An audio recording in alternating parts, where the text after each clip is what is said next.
Siendo así, entonces vamos a continuar.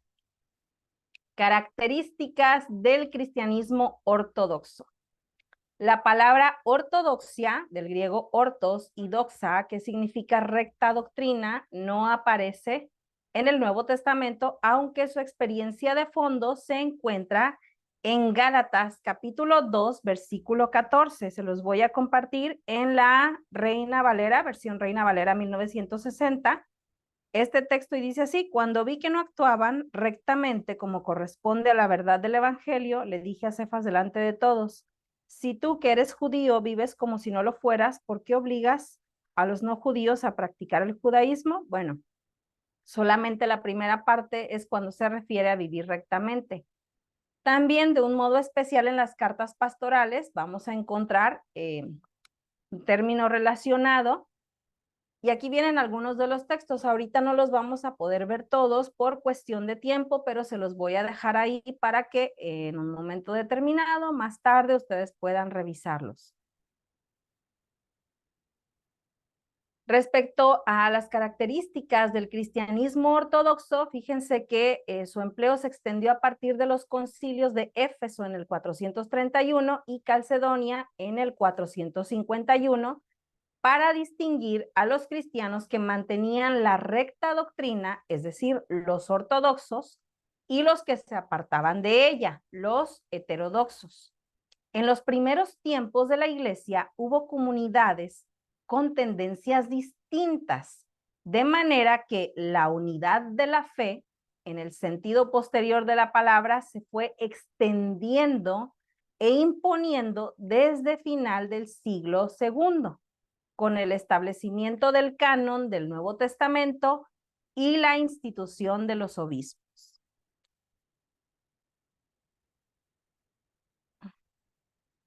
Solo entonces, y de un modo especial, desde los concilios cuarto y quinto después de Cristo, se pueden hablar de comunidades y doctrinas heterodoxas dentro de la tradición cristiana.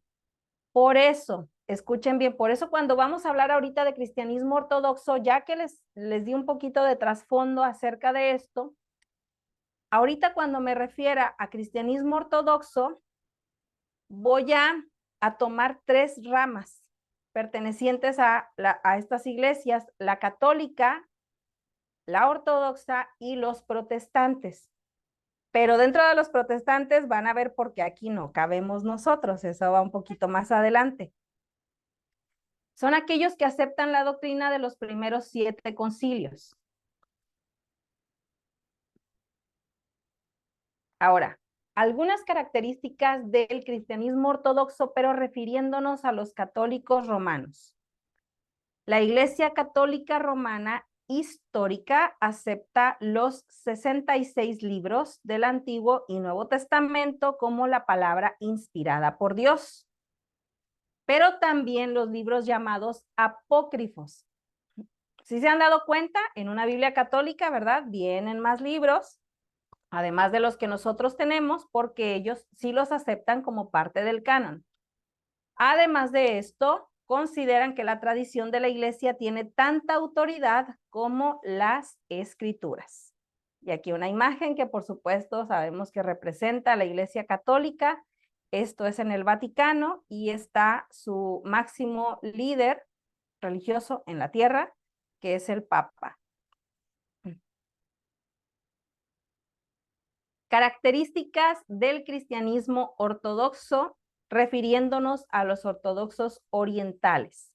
La Iglesia Ortodoxa Oriental Histórica también acepta los 66 libros, tanto del Nuevo como del Antiguo Testamento, como la revelación inspirada por Dios. A estos, fíjense bien, añaden la tradición de su iglesia con igual grado de autoridad. Por tradición, ellos tienen algunas otras cuestiones también que van guardando y que las consideran parte de su autoridad. Ponen, queridos hermanos y hermanas, un fuerte énfasis en la continuidad con la tradición apostólica y patrística. Consideran que la enseñanza de la iglesia se basa en la enseñanza de los primeros padres de la iglesia y en los concilios ecuménicos. Este cristianismo ortodoxo de los ortodoxos orientales, valga la redundancia, todavía está presente, es una iglesia vigente y con fuerza, especialmente en algunos países. Ahora,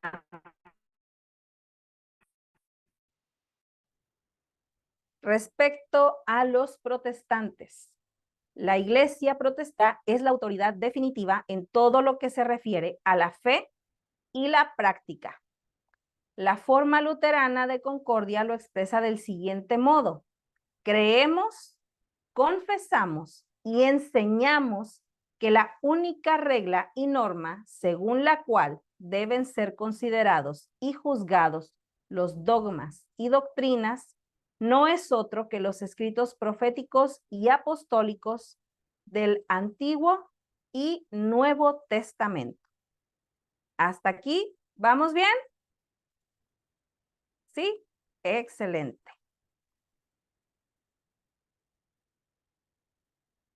Características que vamos a encontrar en estas tres ramas del cristianismo ortodoxo. Fíjense bien, vamos con la primera, la doctrina sobre Dios. Hay un Dios, este Dios único tiene una naturaleza plural. Y aquí es donde les digo que no entramos nosotros, porque este Dios único es llamado Padre, Hijo y Espíritu Santo. Es decir, estamos hablando de la Trinidad. Y pues nosotros no somos trinitarios, ¿verdad? O díganme, sí, no, me equivoco, estoy bien, mal. Muy bien, digo, nada más para saber si están ahí. ¿Sí, mi hermana Sí, Lucy? sí, no, nosotros estamos convencidos que solamente hay un solo Dios. Muchas gracias, mi hermana Lucy. Y aquí, los tres son personalidades distintas a todos. Se señala como Dios. Es lo que les estoy comentando acerca de la doctrina sobre Dios y refiriéndose a la Trinidad. Por consiguiente, se llega a la conclusión de que el Padre, el Hijo y el Espíritu Santo son un solo Dios. Y esta es la primer característica del cristianismo ortodoxo. Vamos con la siguiente. Característica número 2. La persona de Jesucristo. Jesús fue humano, Jesús era Dios, Jesús afirmó su divinidad, Jesús realizó obras divinas y Jesús poseyó atributos divinos. Ok, en cuanto a que Jesús fue humano, lo mencionan porque si bien su naturaleza es divina, Él llega a la tierra y está con nosotros como un ser humano. Fíjense que en esta es importante porque aquí todas coinciden, al igual como en la primera característica, y es parte y es un sello distintivo de este cristianismo ortodoxo.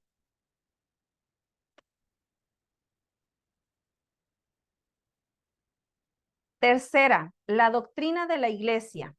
La verdadera iglesia está formada por todos aquellos que han puesto su confianza en Cristo, proclamándolo su Salvador. Y vamos con la cuarta característica. Todas las ramas del cristianismo están de acuerdo en que la muerte de Cristo satisfizo a Dios perfectamente como justo castigo sustitutivo por los pecados del mundo. Y estoy hablando de la expiación. Hasta aquí no hay ninguna discordia, todas van con esta misma idea que a través del sacrificio de Jesús, a través de esta expiación, es que Él lleva los pecados del mundo y a través de su muerte nosotros estamos reconciliados con Dios. Número 5, la doctrina de la salvación.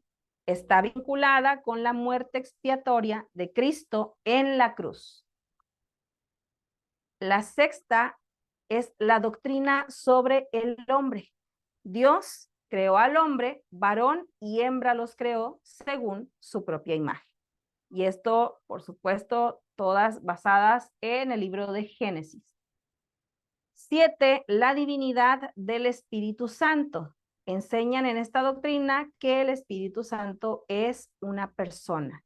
Por eso esta imagen que ustedes pueden observar por acá, donde están las tres personas como Dios, Jesús y el Espíritu Santo.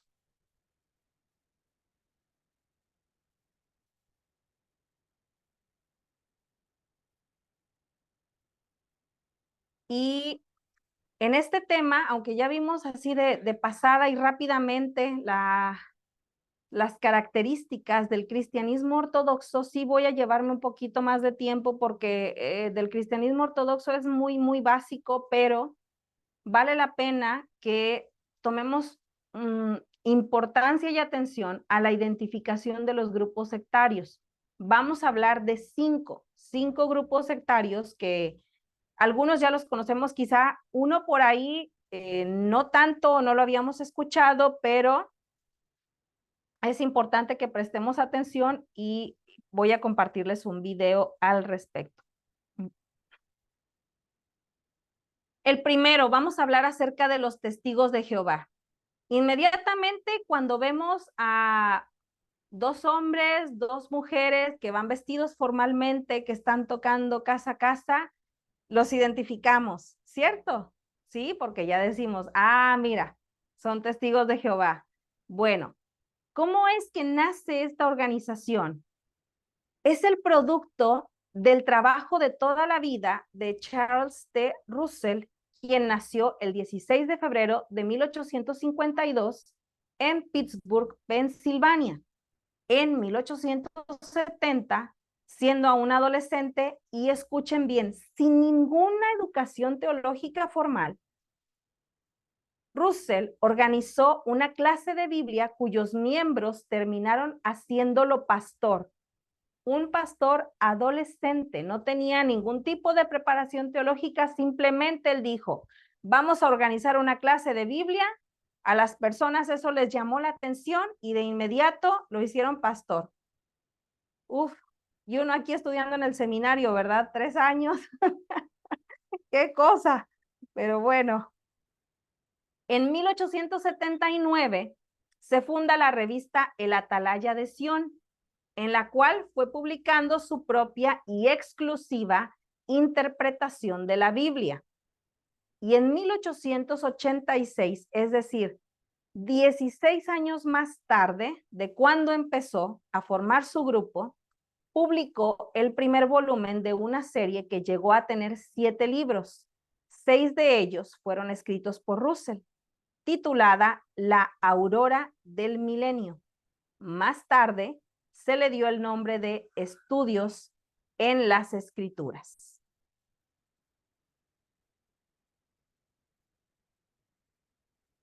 ¿En qué creen los testigos de Jehová? Creen que constituyen la única organización que habla en nombre de Dios en el mundo actual. Y las ideas que proceden de la Atalaya y Despertad son la doctrina que ellos consideran que está autorizada, es decir, todo lo que está plasmado en el Atalaya y el Despertad es correcto, es autorizado y por lo tanto es fiel a sus creencias. La traducción del Nuevo Mundo de las Santas Escrituras, abreviada como NM o TNM, es su versión de la Biblia. Jesucristo, queridos hermanos y hermanas, para ellos no es Dios encarnado, sino un ser creado. Su literatura insiste en una salvación por obras. ¿Ya vieron aquí algunas de las características de las sectas? ¿Ya las identificaron? ¿Verdad? Y déjenme decirles algo más. Las buenas nuevas de hoy consisten en que Cristo Jesús ha venido otra vez y ha establecido el reino de Dios, ahora está gobernado en el cielo.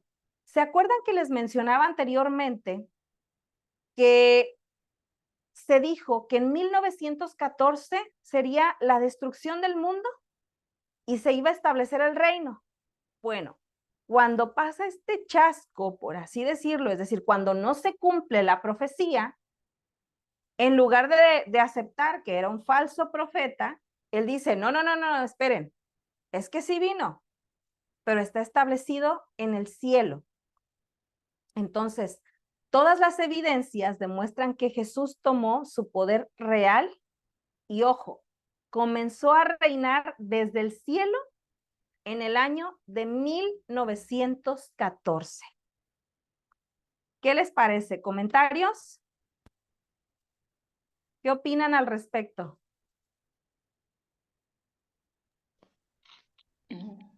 Muy similar a la doctrina adventista. Algo similar, ¿verdad, pastor? Sí, sí. Pero ¿cómo no reconocen esta falsa profecía, sino que siguen engañando, diciendo, no, es que el reino ya está. Lo que pasa es que está en el cielo. Sí, desafortunadamente, esas sectas están llevando a tener más adeptos en sus iglesias y están bien creídos y han tenido experiencias donde ponen fecha y no se cumple. Y entonces es ahí donde viene su desengaño, ¿verdad? Se desengaña. Y yo estaba ahorita pensando y decía, bueno, qué tan importante nosotros como hijos de Dios es que anunciemos el Evangelio. Mis amados hermanos, el hombre es un ser religioso porque Dios así lo hizo. La palabra de Dios nos revela en Génesis cómo fue ese acontecimiento, el de la separación del hombre con su creador. ¿Sí? Lo sabemos, está la desobediencia del hombre con Dios. Entonces, nos lo dice en el capítulo 3. Y desde entonces existe la necesidad en el ser humano de volverse a la verdad. Entonces, mis hermanos, ¿quién tiene la verdad? Son aquellos que llevan al hombre a reconciliarse con su Creador y su sustentador de todas las cosas. Yo creo que esta materia, al ver tantas religiones, tantas sectas, nosotros tenemos que llegar a la conciencia como iglesia, como líderes, que es importante como hijos de Dios llevar a cabo nuestro llamado. Y fuimos llamados a la gran comisión. Tenemos el deber como hijos de Dios anunciarle al mundo entero que solamente hay salvación a través de Jesús. Creo que tenemos mucha responsabilidad como líderes y para instar a los que están a nuestro alrededor a que lo hagan y que sean valientes, porque otros enseñan cosas, ¿verdad? Y ellos dan, como decía, son sectas que hablan con autoridad, te dicen cómo hacerlo, te dicen cómo pensar. ¿Por qué nosotros, teniendo la verdad, no la anunciamos? Tenemos que ser valientes. De verdad que me da tristeza el saber que muchos nos conformamos con el ministerio que tenemos. Si cantamos en la iglesia, nos basta cantar en la iglesia, en el grupo de alabanza. Y si estamos en la femenil, nos basta con estar en la femenil, en cualquier área de la iglesia trabajando. Pero esa no debe de ser nuestra prioridad. Nosotros no fuimos llamados para ejercer un ministerio. Fuimos llamados a traer al perdido a los pies de Cristo y darles a conocer el grande amor de Dios. Yo creo que esto nos tiene que hacer reflexionar a todos y poner en nuestro corazón nuestra prioridad, que es llevar y dar a conocer a los necesitados a Jesús, porque lo necesitan. Ellos andan buscando reconciliarse con su Creador y nosotros podemos hacerlo. Pues que Dios nos ayude. Amén. Muchas gracias, hermana Lucy. Cierto, porque estos grupos llegan a convencer a sus fieles, a sus seguidores, y ellos están tan creídos en que eso es verdad, en que lo que se les ha presentado es real, pero de verdad tan convencidos que así salen y lo predican. Y si nosotros tenemos esta bondad de traer a los pies del Señor a más personas para que sean libres, para que conozcan, pues hay que hacerlo. Si ellos lo están haciendo y no tienen una claridad al respecto, si lo están haciendo con bases infundadas, bueno, y entonces a nosotros, ¿qué nos está estorbando? ¿Qué estamos esperando? Vamos con el grupo número 2. Vamos con este otro grupo que podemos identificar como una secta y voy a hacerles esta pregunta. A ver si adivinan de qué grupo estoy hablando. Cuando vemos a dos chicos, pantalón negro, camisa blanca, corbata negra, o a dos señoritas con falda negra, su camisa blanca, ¿de quién estoy hablando? ¿A quién me refiero? Los mormones. Mormones. Ah, ¿verdad? Sí los reconocemos. Bueno, entonces ahora vamos a centrarnos precisamente en el mormonismo. Y vamos a ver, fíjense, Joseph Smith o José Smith para Latinoamérica, como lo conocemos, el hijo fue el fundador del mormonismo o de la Iglesia de Jesucristo de los Santos de los Últimos Días. Nació el 23 de diciembre de 1805 en Sharon, Vermont, en Estados Unidos de América. Y aquí es importante cómo es que empieza a aparecer este movimiento, a qué se debió, qué fue lo que lo hizo adentrarse en esta nueva secta, religión. Y me va a decir, pues sí, para ellos es una religión, pero sabemos que es un grupo sectario, conocemos que es un grupo sectario. Y es que él tuvo dos visiones, fíjese bien. La primera visión de Joseph fue un avivamiento religioso que se produjo en la primavera de 1820 en Palmira, Nueva York. Y la segunda visión trata sobre un mensajero enviado desde la presencia de Dios que se llamaba Moroni. Y le dijo que Dios tenía una obra para él y que su nombre sería tenido por bien o por el mal entre todas las naciones, tribus y lenguas. Además de que habría un libro que iba a encontrar entre unas piedras, Umim y Turim. Y bueno, ¿qué les digo? Es una historia que ojalá tengan la oportunidad de revisarla a detalle porque se van a dar cuenta de las ideas que tenía este hombre y sobre la cual están basadas y fundamentadas en el mormonismo.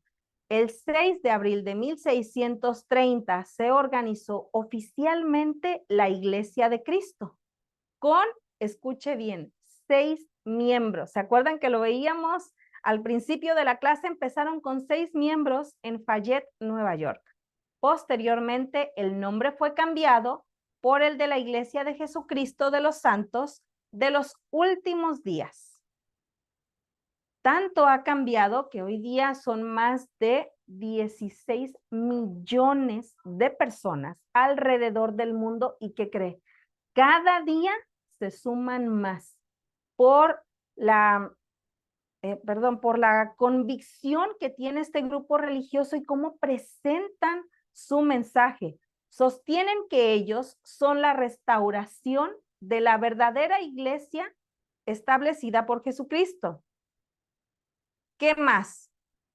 No hay salvación sin aceptar a Joseph Smith. No hay salvación sin aceptar a Joseph Smith.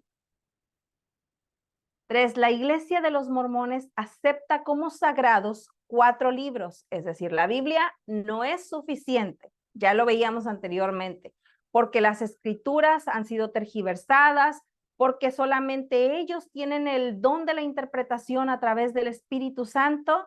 Entonces, durante 18 siglos, la Iglesia estuvo corrompida y hasta que llegaron ellos, entonces tienen la verdad, se presenta la verdad. ¿Cuáles son estos 4 libros? La Biblia, pero como no es suficiente, además tienen el libro del Mormón. ¿Qué es el libro del Mormón? un supuesto relato sobre los habitantes primitivos del continente americano a quienes Cristo se apareció después de su resurrección. Tienen otro libro más, que es el de Doctrinas y Convenios. Recoge 136 revelaciones como el bautismo por los muertos y el matrimonio celestial. Además de la perla de gran precio, contiene el libro de Moisés, el cual equivale en términos generales a los 6 primeros capítulos del Génesis y el libro de Abraham, una supuesta traducción de un papiro egipcio del que más tarde se demostró que era fraudulento. También un extracto de la traducción que Joseph Smith hizo de la Biblia y su autobiografía. Además, algo que también es importante destacar y que es característico de las sectas, la palabra de su actual profeta es una fuente de autoridad. Lo que dice el profeta es correcto, es bueno, es verdadero. Y la construcción del templo de Sion, Missouri. Pero además ustedes van a ver que regularmente ya en cada cierto ángulo de nuestra ciudad van a encontrar sus templos llamados estacas, ¿verdad?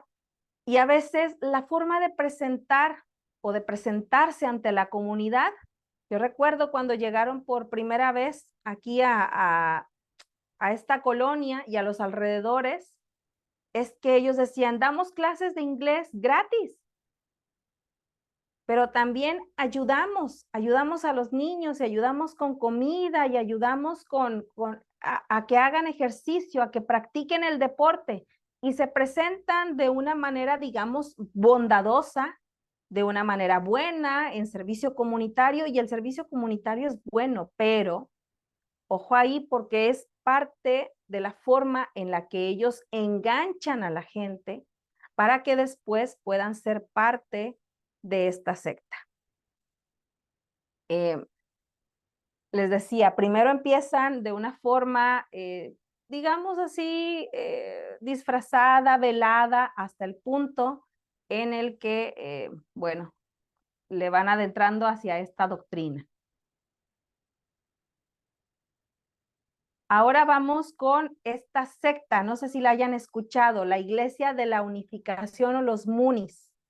Se me hizo muy interesante porque Sun Myung Moon, el fundador y líder de la Iglesia de la Unificación, nació en Corea el 6 de enero de 1920. Y no es el primero, ya lo vimos también con Joseph Smith.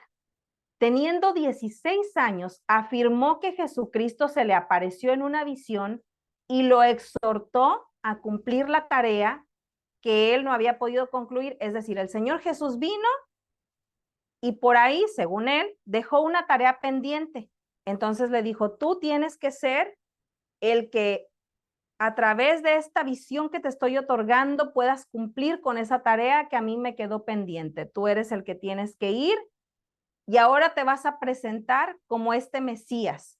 Y sí, resulta que Sun Myung Moon se creyó que era el Mesías de esta era, de los años de 1900, y empezó a proclamarse como tal, como un nuevo Mesías.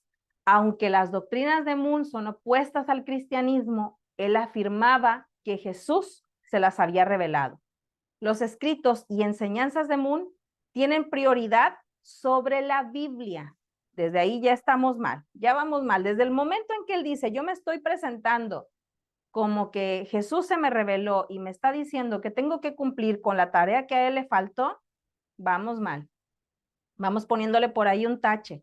Pero además todo esto que se va agregando es que él está por encima de la Biblia, él es el nuevo Mesías, él tiene prioridad, sus enseñanzas tienen prioridad por sobre la Biblia, y el principio divino es conocido como el testamento terminado. Es decir, tenemos el Antiguo Testamento el Nuevo Testamento, pero ellos le añaden uno más, el principio divino, que contiene la verdad que según él no nos había sido revelada. Y aquí les comparto un videíto sobre esta secta, la Iglesia de la Unificación. El Estadio Olímpico de Seúl, el Madison Square Garden o el Estadio de los Yankees fueron algunos de los escenarios elegidos por los Moonies, alguna forma de llamarle a esta gente que seguía a Moon, para celebrar una liturgia muy particular. Como toda buena secta, recordemos que hay un rito de iniciación. En la secta Moon había un evento que era bastante particular. El evento consistía en la congregación de miles de desconocidos para unirse en matrimonio, todos a la vez. Las futuras parejas no se conocían de nada, de hecho no hacía falta. Si eran de países y razas distintas, muchísimo mejor, porque el objetivo de la ceremonia oficiada por el mismísimo Sun Myung Moon era mezclar cuantas más nacionalidades y procedencias de una sola vez. El mensaje de la Iglesia de la Unificación fue ganando adeptos por todo el mundo, y se abrieron decenas de templos o centros de espiritualidad en Estados Unidos y Latinoamérica. En paralelo, el señor Moon fue labrándose un imperio a través de su conglomerado empresarial, Tongil Group, que se le proporcionó una influencia económica y también política. Y aquí es cuando el culto se empieza a poner ya más que algo cultural y espiritual a algo más político y comercial. Tongil Group le proporcionó una gran influencia económica y también política. El poder del señor Moon abarcaba todos los palos, ya fuera mediante New World Communications, corporación a través de la cual manejaba cabeceras como The Washington Times, Inside on the News o Tiempos del Mundo, entre otros. El señor Moon era considerado casi como una divinidad por miles y miles de personas. Era rico y poderoso. También sabía que su movimiento Moonie era visto por muchos como una secta y era consciente de los recelos que despertaba su fortuna. Así que emprendió una serie de iniciativas en aras de mejorar su imagen, diversas conferencias sobre la paz mundial, entrevistas con premios Nobel o la financiación de distintos proyectos culturales fueron algunos de los gestos para dulcificar el legado de Moon. Existen muchísimas curiosidades acerca del señor Moon, como por ejemplo que era un abierto traficante de armas, que fue arrestado en Estados Unidos por evasión de impuestos, que tuvo un conflicto abierto con la cristiandad y específicamente con el Papa Juan Pablo II, que tenía un cierto gusto por el fútbol y que de hecho parte de su conglomerado comercial hizo parte de un torneo que se llamaba el Torneo de la Plata, participó el Real Madrid y que el primer gol de Cristiano Ronaldo fue precisamente en dicho torneo. Y créeme, al señor Moon no lo seguían 5 personas, nada de eso. Al señor Moon lo seguían prácticamente todo el mundo en Corea del Sur, medio Estados Unidos y gran parte de Latinoamérica. De hecho, estuvo en algún momento rondando por la Casa Blanca, precisamente su influencia política, y apadrinó al presidente John Nixon. De hecho, hubo una protesta cultural de los Moonies enfrente del Capitolio con más de 1.1 millón de personas en dicho lugar. Así que sí, este es un personaje muy grande y muy gordo, y créeme, hay mucho que hablar de este personaje, pero como digo, el tiempo nos está premiando. Y nada, si quieres saber más acerca de este personaje, que créeme, hay muchas cosas que comentar de él, como las curiosidades que te quiero comentar y las que no te he comentado, ya sabes, puedes comentarme que quieres que hable. ¿Qué les parece el rito de iniciación? ¿Quieres pertenecer a los Moonies? Bueno, tú llega, si eres mujer, vestida de blanco, dispuesta para casarte con quien te toque, y si es alguien de otra nacionalidad, mucho mejor, porque entonces ya vas a poder ser parte de la Iglesia de la Unificación. Aquí todas las razas son bienvenidas, aquí todos son bienvenidos, pero recuerda que tu líder es el Mesías. ¿Qué les parece? Una aberración, es herejía. Híjole, de verdad que sí, esto nos está llevando cada día más a que la iglesia clamemos a que el Señor venga pronto. Dios no creó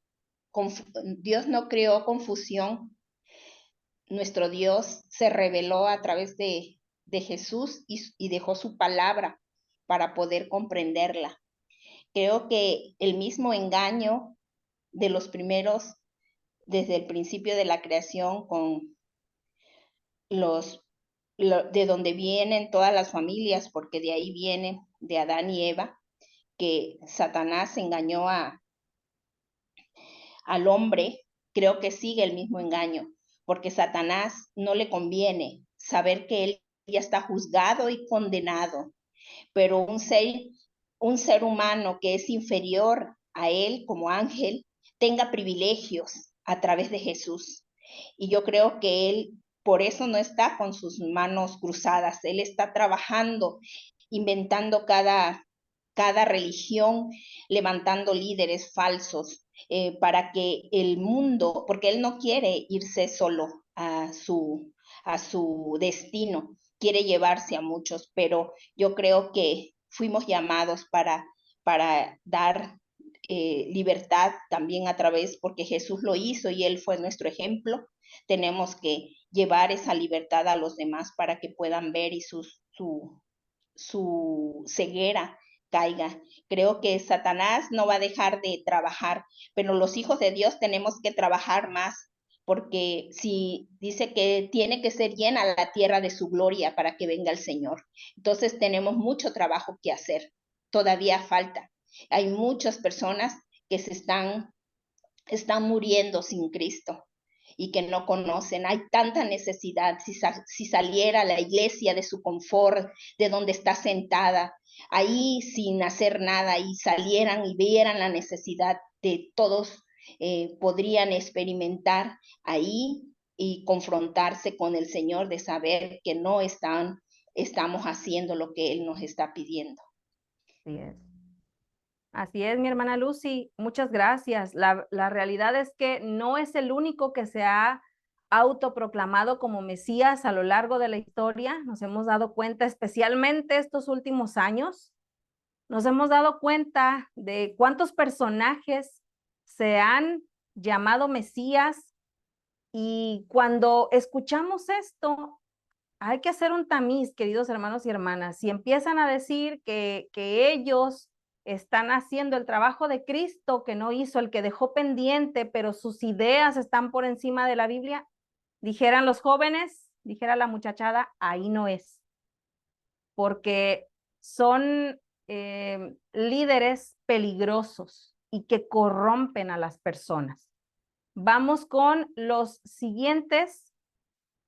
Y fíjense bien, esta seguramente la han escuchado ahí por las noticias. Estoy hablando de la cienciología. Y cuando digo la palabra cienciología, ¿quién se les viene a la mente? Tom Cruise. Tom Cruise, ¿verdad? Pero ¿qué creen? No es la única celebridad que pertenece a esta religión. Hay un Porque montón. exactamente, la mayoría de los artistas en Hollywood resulta que son parte de este sistema de creencias que fue fundado en la década de 1950 por el autor. Es que esto es lo que me parece bien contrastante. Un autor de ciencia ficción llamado Ron Hubbard. Desde ahí algo no anda bien. Es un autor de ciencia ficción y te está fundando una nueva ideología, una nueva religión, pero veamos de qué más trata. La definió como una filosofía religiosa con un sistema de creencias propios que se basa en su libro Dianética, la ciencia moderna de la salud mental. Es decir, ellos se van a enfocar en la ciencia moderna de la salud mental. ¿Y qué es esto? Bueno, tienen un método de rehabilitación espiritual que se llama auditación, en la cual los practicantes reviven hechos o experiencias traumáticas, a menudo olvidadas, y estas experiencias traumáticas formaron parte de su pasado con el objetivo de liberarse de su carga negativa o efectos limitadores y así mejorar su vida presente y futura. Dicta que cada individuo es un tetán. ¿Qué es un tetán? Un ser espiritual inmortal. Ya como que nos va haciendo conciencia lo de Tom Cruise y esa inmortalidad. Bueno, veamos qué más ofrece la cienciología. Rechazan la psiquiatría y los medicamentos psiquiátricos porque dicen que interferían con el funcionamiento de la mente racional. En países de Europa, en algunos países de Europa, es considerada una secta peligrosa. Sin embargo, en otros lugares es reconocida como religión y por eso la protegen. ¿Qué creen? Incluso acá en México tienen su templo en Ciudad de México, un templo enorme de la cienciología. Por eso están protegidas por ciertas leyes. Ha sido objeto de críticas y litigios tanto por parte de exmiembros como de críticos externos que han cuestionado sus prácticas financieras, su estructura jerárquica y las alegaciones de abuso y coerción. Hace unos días, este hombre que está por acá, que pueden ver, que tiene el cabello chino, Danny Masterson, él fue parte de fue miembro de un elenco de la serie That 70 Show.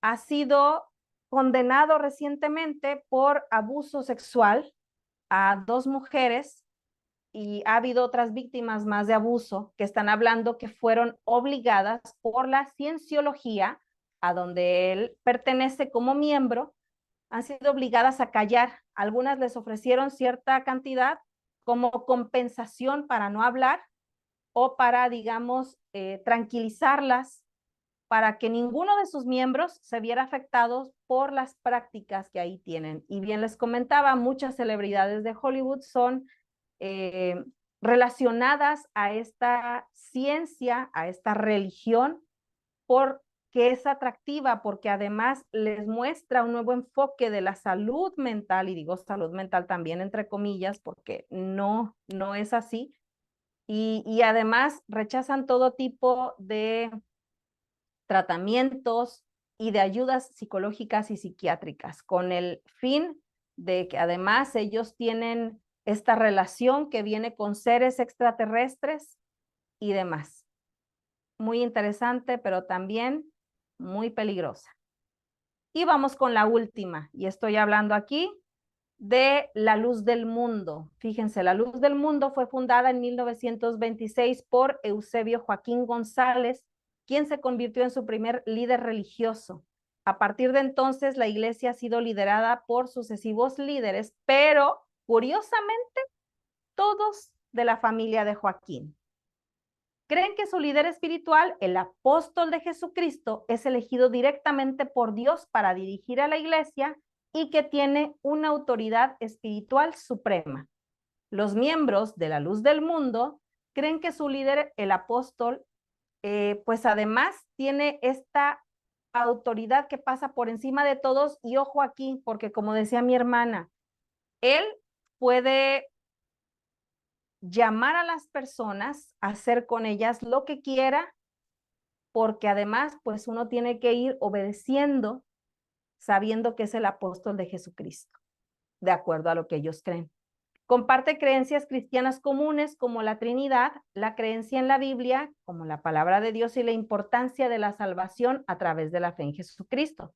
Sin embargo, también tiene algunas enseñanzas y prácticas distintivas, como la creencia en la autoridad continua de los apóstoles y profetas, además la celebración del bautismo por inmersión como un paso esencial para la salvación. Cuenta actualmente con 5 millones de seguidores en todo el mundo.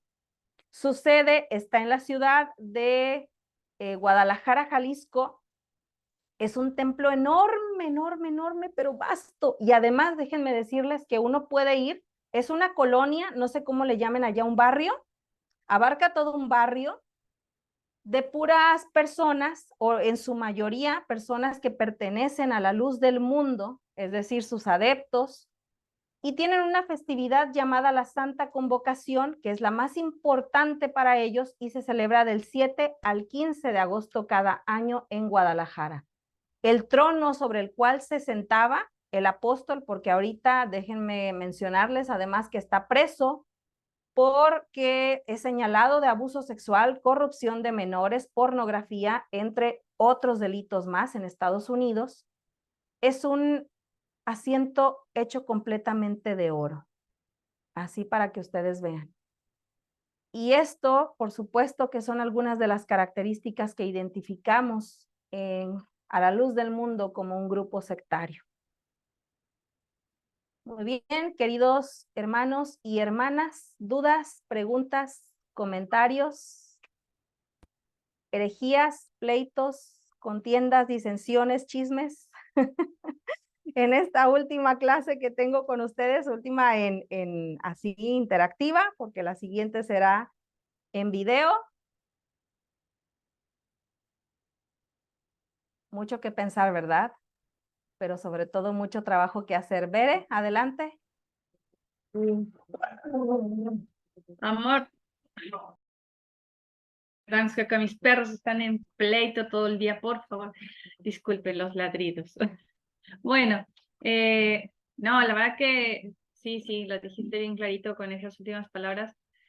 Creo que más allá de sorprendernos de todo lo que hay alrededor ahora, digo ahora que podemos darnos cuenta, porque creo que a lo largo de toda la historia siempre ha habido este tipo de movimientos que han ido surgiendo por una u otra razón, quizás a cierto punto mezquina del mismo ser humano, ¿no? Formas de pensar y sentir erradas fuera de lo que es el propósito de Dios. Pero digo, ahora se ven más por todo esto de la globalización, de los medios de comunicación, de todo lo de las redes sociales. Uno en un segundo se entera de todo lo que hay, ¿no? Pero más allá de sorprendernos de todo lo que hay, todavía que falta, creo que por hablar habría tantos otros movimientos que ahora están en boga y los que irán surgiendo, es el hecho de poder hacer conciencia, ¿no? Decía Lucy de alguna manera, de qué no estamos haciendo, porque lo que sí no deja de sorprender es cómo esos movimientos han crecido y creo que seguirán creciendo, ¿no? Digo, de alguna forma no deja de sorprender cómo ellos siguen creciendo aún teniendo ideas erradas totalmente, que no tienen un fundamento en la palabra, pero a la vez es un poco incongruente decir que no nos sorprende o no debería sorprendernos porque ellos están haciendo lo que nosotros no. Lo decía el otro día con mi esposo, platicábamos, fuimos a entregar, a hacer la invitación al asilo, a un asilo de ancianos para que ellos vengan a retirar unos pollos que se donaron de una pollada que hicimos, ¿no? Se hicieron pollos asados y se donaron de regalo a unos abuelitos de un asilo aquí cerca. Y mientras él entraba a hablar con las autoridades del asilo, yo me quedé afuera porque llevaba bambino, no podía entrar. Y venía toda una fila, toda una pipioliza de gente. Y característico de dos en dos, con su portafolio, su Biblia, sus revistas de la Atalaya, y con esa peculiar forma de vestir, ¿no? Y me abordaron en el camino a mí y les dije, no les recibo la revista, dénsela a quien sí la quiera leer, yo no la voy a leer, muchas gracias. Pero yo después venía con mi esposo caminando y le decía, mal, pero están haciendo lo que nosotros no hacemos, ¿no? Que es salir y compartir lo que ellos creen. Digo mal porque sabemos que no es una doctrina apegada a la palabra de Dios, pero están haciendo algo que nosotros no hacemos, que es salir y predicar lo suyo. Y bueno, así podríamos hablar de quizá alguna otra doctrina más, que por ahí, o otra, algunos le llaman secta, que preparan a sus hijos desde chicos, desde recién nacidos, ¿no? Recién nacidos van y a los 8 días lo presentan en el templo y entregan a los maestros o a las maestras que les van a impartir las clases de la escuelita bíblica. Y dice uno, por eso no crecemos. Así que bueno, mucho trabajo para hacer. Muchas gracias, mi querida Perla, muy interesante la materia, pero con mucha tarea. Así es, muchas gracias, Bere. Cierto, están haciendo lo que nosotros no. Y ya lo veíamos, hay un virus que se ha infiltrado en nuestra iglesia y no es el de la antirreligiosidad, no, es el de la falta de pasión por compartir el evangelio. Eso es lo que tenemos que hacer. Eso es con lo que nos quedamos en esta materia. Hay trabajo, mucho trabajo, pero no se va a hacer nada si nos quedamos ahí en la banca.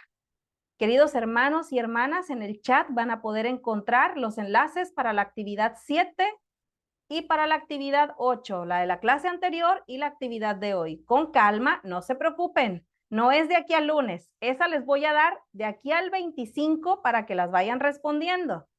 Pero tómense un tiempito para hacerlas. Sé que ya estamos sobre tiempo porque va a empezar otra materia, ¿verdad, Bere? Entonces, ha sido un gusto saludarles. Me siento muy contenta por haber compartido este tiempo con ustedes. Para mí ha sido de gran bendición, un reto. Empecé muy nerviosa y me siento muy encariñada con todos. Así que ánimo, porque este próximo lunes nos vemos para poder escucharlos compartir en sus presentaciones. Y quiero dejarles este versículo que para mí es de gran bendición y hoy se los comparto. Queridos hermanos y hermanas, que el Dios de esperanza los llene de todo gozo y paz en el creer, para que abunden en esperanza por el poder del Espíritu Santo. Romanos 15:13. Que esto siempre sea una realidad en sus vidas, sus familias y sus comunidades de fe. Paz a vosotros. Nos vemos el lunes. Dios les bendiga. Dios les